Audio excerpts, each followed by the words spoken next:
This is a dark, soulless place filled with scared, sad children. They take you and one-year-old Amir and they bring you to Texas to this Dilley family detention center. What did you see and what did you think? We simply saw fences, barbed wire, and barracks. It's the only place I can think of like it, and the only place that imprisons young kids who have done nothing wrong. Literally a 2-month-old baby, 3, 4-year-old kids. They don't even know what's going on. They're just traumatized. It's crazy to hold your son like this and think that for 118 days, the 3 of you were locked up in a prison for families in the United States. No matter how many times I go there, I'm still taken aback by the fact that it even exists.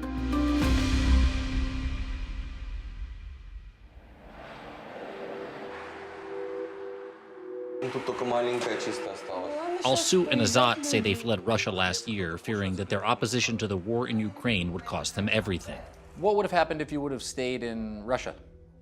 If I had stayed in Russia, I would have most likely been imprisoned for 10, maybe 15 years, and my wife too. They threatened us, saying that our son would be taken away and placed in an orphanage house and we would lose custody. And that's because you opposed the war in Ukraine? Yes, from the very beginning, when the war started, our position was against the war. We thought it was not right.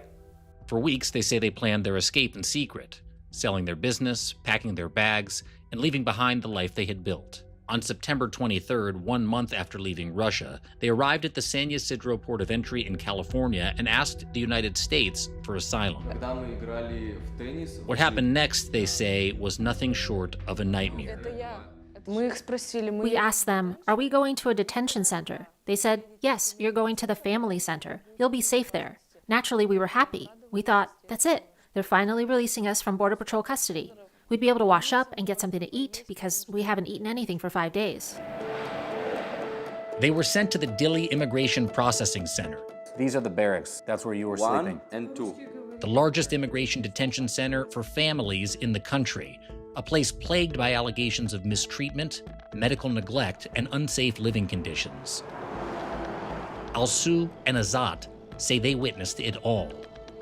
So they take you and one-year-old Amir and they bring you to Texas to this Dilley family detention center. What did you see and what did you think? We arrived there at midnight. They sent us straight to the showers, all 3 of us. After we had washed up, we were given a bag containing a pair of pants, 2 pairs of shorts, 2 t-shirts, underwear, socks, and a comb. They confiscated all our personal belongings. The way you're describing it, it doesn't sound like a place for families. You're describing something that sounds like a prison. Yes, exactly. It was a so-called place for children. That's no place for families or children. You left Russia because you didn't want to go to prison, yet you get to the United States of America and you end up in a place that to you feels like a prison. What was that like for you? We came here to escape prison. We wanted to be free.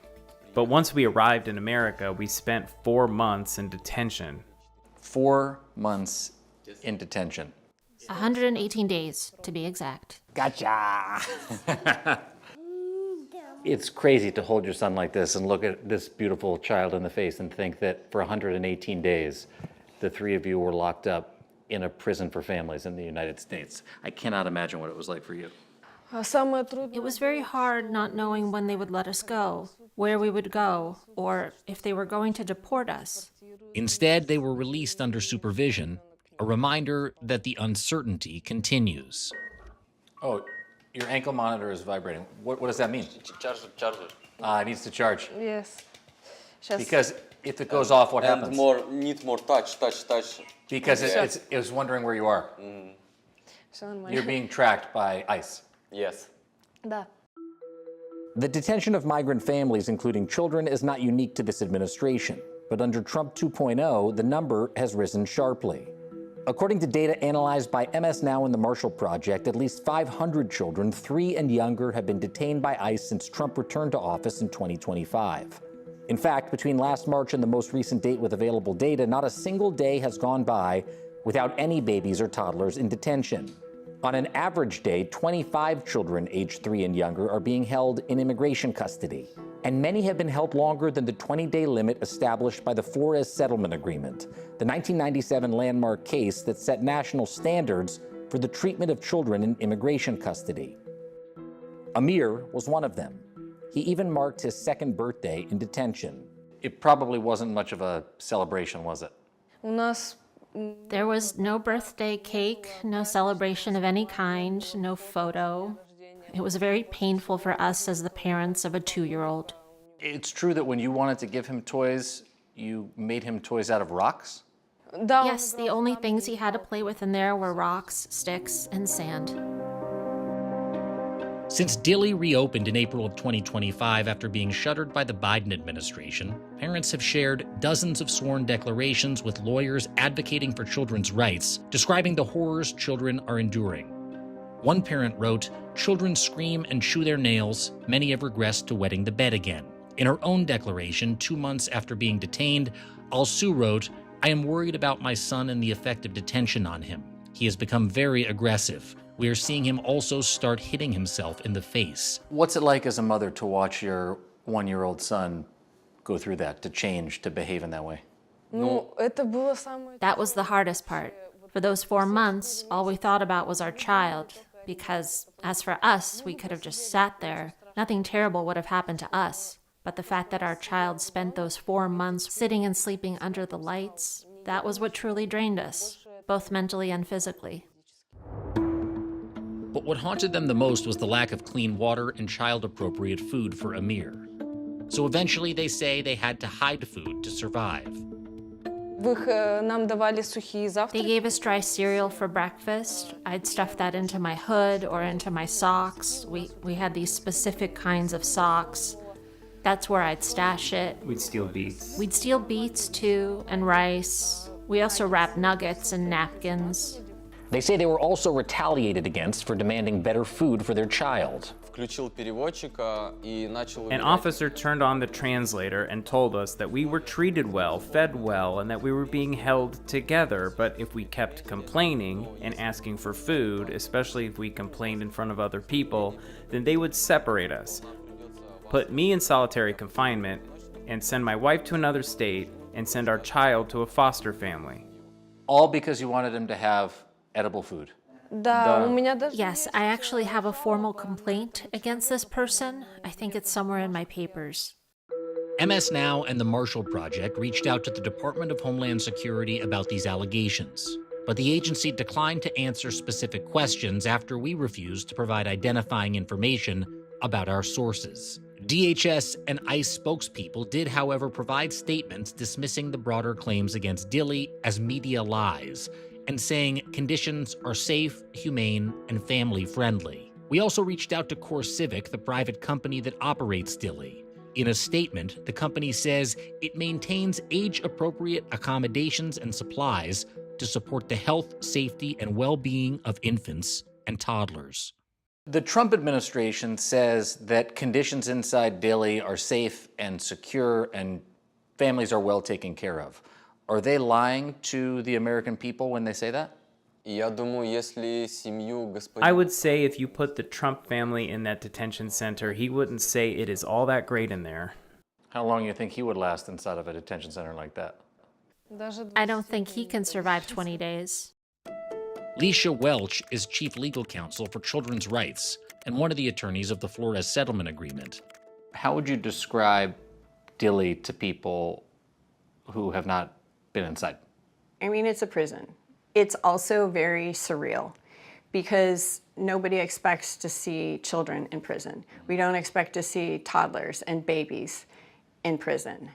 And it's like, no matter how many times I go there, it's hard to compute. What types of violations of the Flores Settlement Agreement have you seen personally at Dilley? We see children who cannot, sleep because the lights are on all night. Children don't have child-friendly food. The food's making them sick. Children don't have clean water. Children don't have the type of medical care that they need, resulting in, some pretty scary emergencies for some of the kids. Like a case documented by Welch of a 2-year-old with an infected gum who was not treated for over 23 days. leading her to have a fever, infection, cry relentlessly, and be on a liquid diet the entire time. Or the case of an 18-month-old baby who ended up in the hospital for 10 days when her oxygen plunged to a life-threatening level. I don't think it's an exaggeration to say that this is child abuse, especially when you combine the conditions with the length of stay. You think it's a deliberate effort by this administration to harm children? I think that children are being harmed purposefully. I don't think it's incidental, right? I think that this sort of cruelty is part of the system that has been created. Welch was the first lawyer to document what Alsu, Azat, and Amir lived through in Dilley. Now, for the first time since their release, they're seeing each other again. It's so great to see you both. You look so healthy, so much better than Dilley. Yeah. Yes, How are you right now feeling? better. Yeah. More better. Yeah. It's free. Bananas, Right, yogurt, bananas. no What was it like to see them today? It was wonderful, to be honest. It's the first family that I met at Dilley and have then been able to actually see, you know, out in the real world. And it was really heartwarming to see them, to see Amir just kind of dancing around and laughing. I can't imagine what it was like to look at that beautiful little boy for 118 days in a family prison. Yeah, it's gut-wrenching. It's gut-wrenching to see all the families there, but there's something about the little ones, the toddlers and the babies. They're at such an important developmental time in their lives, and 3 months for, you know, an 18-month-old is an extremely long period of time. The American Academy of Pediatrics opposes detention of children in immigration facilities, warning that even short periods in custody can harm a child's physical and emotional health. Human rights groups have corroborated this, documenting cases of children that struggle to sleep, become withdrawn, and in some cases begin hurting themselves. It's a list of symptoms that mirrors what parents say they are seeing right now in Dilley. Shut it down! Shut it down!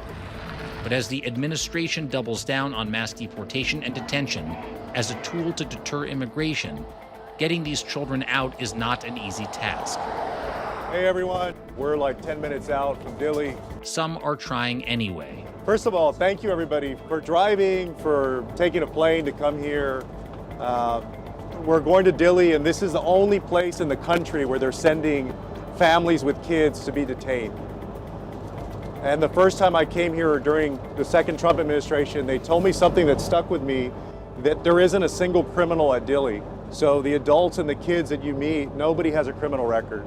For months now, Democratic Congressman Joaquin Castro has made it a personal mission to free children held at Dilley, visiting the facility regularly and pressing federal officials to release families. We joined him on one of his latest visits. You go in there with the goal of walking out with some of the people who are detained there today? Yeah, that's always the goal. You know, that's always our hope and what we work for. It doesn't always happen. My ultimate goal is to end child detention.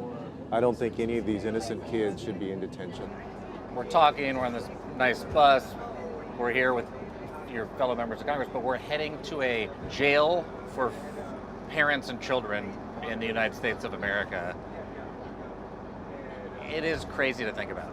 It's the only place I can think of like it, and the only place that imprisons young kids who have done nothing wrong.